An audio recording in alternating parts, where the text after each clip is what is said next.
Labandera noon, pero ngayon halos maabot na ang mga pangarap. Pero bago po tayo magpatuloy, isang mapagpalang araw at gabi sa inyong lahat.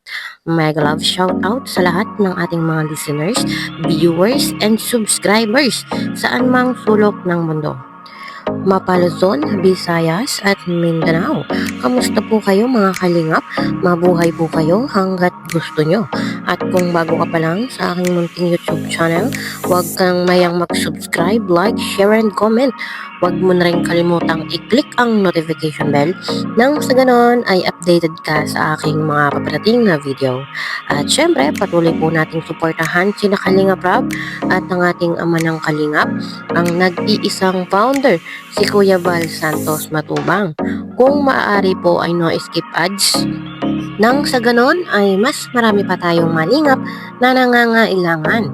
At konting paunawa po, kung maaari ay tapusin nyo muna ang kabuoang video nang sa ganon ay akma ang inyong mga komento. I don't ever slow up, no I don't take shit. I got no love for the fakeness. If you wanna play tough and wanna hate this, I'll always show up. I don't ever slow up, no I don't take shit. I got no love for the fakeness. If you wanna play tough and wanna hate this, I'll always show up and make a statement. I don't ever slow up, no I don't take shit. I got no love for the fakeness. If you wanna play tough and wanna hate this, I'll always show up and make a statement. Everything I do so instinctive and so passionate. Every word I move so descriptive like an adjective. I got a vendetta against people who patented being negative when you should be getting after it. I got facts over tracks, this and that, spitting slow, spitting fast.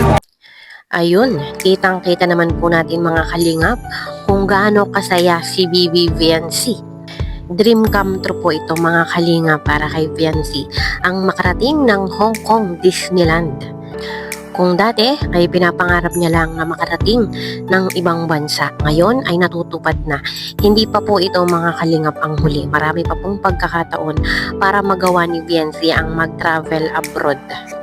Ngayon ay unti-unti nang natutupad yung kanyang mga pangarap. Yung batang nangangarap lang, ngayon ay nagsisimula na yung pangarap na yun. Kung dati ay naglalaba lang siya labandera, ngayon ay nakakapangibang bansa na. At alam ko naman na lahat po tayo ay masaya para kay Bibi Viancy at looking forward pa sa mga susunod na kanyang travel abroad.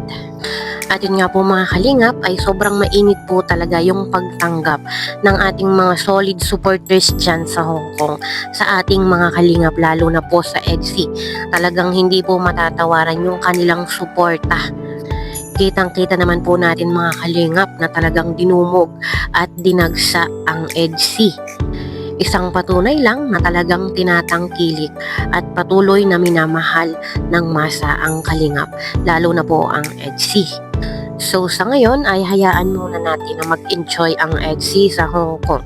Iwas muna tayo sa mga issue-issue. Hayaan po muna natin na maging masaya at mag-enjoy sila doon. Dahil pagbalik nila ay back to reality. Isa na dyan ang talagang inaabangan ng lahat, ang ribbon cutting at paglipat ni Viancy sa kanilang mansion. Kaya dapat ay abangan po natin yan mga kalingap. Hindi dapat tayo magpahuli. At syempre, patuloy lang po nating suportahan ang EDSI hanggang makatapos si Bibi Viancy at magkaroon ng anak ang EDSI. Hello po.